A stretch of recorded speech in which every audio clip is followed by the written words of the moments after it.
सोलापूर जिल्हा सहकारी बँक घोटाळा प्रकरण महाविकास आघाडीच्या नेत्यांना दणका बसलेला आहे। माजी मंत्री विजयसिंह मोहिते पाटील आणि दिलीप सोपलांसह 32 संचालकांवर घोटाळ्याचा ठपका ठेवण्यात आला। डॉक्टर किशोर तोष्णीवाल अहवालात बँकेच्या 238 कोटींच्या नुकसानीचा उल्लेख करण्यात आलाय। 238 कोटी रुपये वसूल करण्याची तोष्णीवाल अहवालात शिफारस करण्यात आली। तोष्णीवाल अहवालात विजयसिंह मोहिते पाटील, दिलीप सोपल, बबनराव शिंदे, संजय शिंदे, दिलीप माने या सोलापुरातील दिग्गज नेत्यांवर ठपका ठेवण्यात आला।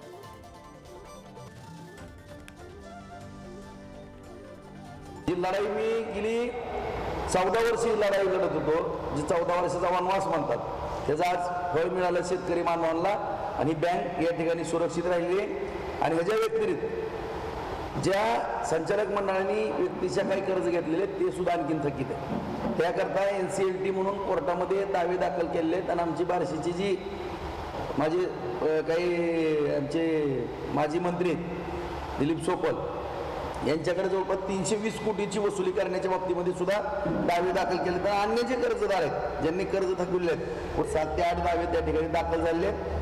माणसातनं काय करता येत नसलं तर अशा काय कृत्य करायचं महाराष्ट्राला सवय लागलेली आहे। हे हजारो कोटी रुपये या राज्याला देशाला काय नवीन नाही, हे रोजचं चालूच आहे।